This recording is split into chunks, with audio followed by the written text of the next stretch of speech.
for today's video, so naatay client no, at ang client is from Lagindingan and first time niya magpa-rebond and virgin hair, di ba? Sana all virgin.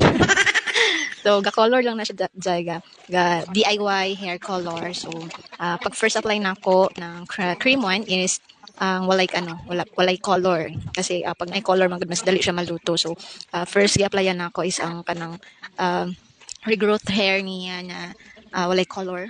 So, i-proceed na dayon nato no, ibaba na dayon nato after pag medyo maluto-luto na ang black hair na part. So, ayan, wala na ako ipakita sa inyo guys, ganun sana ako siya pag banlaw. And kani nga part is nahuman na ako siya og plansya. So, nakalimot ko og video.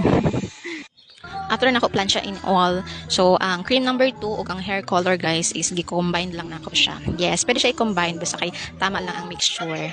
And after na banlawan, nasa mga 70 to 80% lang ang pagkaugan niya.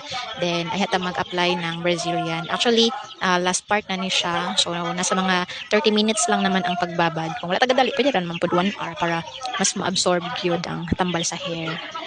So medyo happy ra ta dra nga part no kay ang feedback sa client is giganahan siya. Wala pa gali ta na human, wala pa gali ang final result.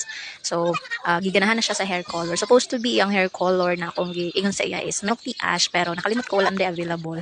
So ang color na available is lightest brand and lightest blonde. But so far giganahan siya. Char. Sana all. So medyo bawi-bawi ra ang kakapoy no pag ang client nimo is satisfied with siya. Charot.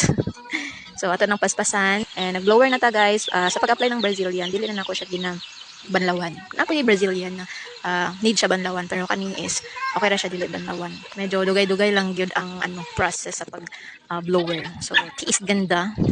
Lavan. And last part. So, finally, mauna ni ang pinaka-last part is hair iron na. So, importante yung kaayo after the apply sa Brazilian. Kailangan gid siya, pulido gid pud siya uguan ka ng plansya para mas ma-absorb gid ang Brazilian sa iyang hair.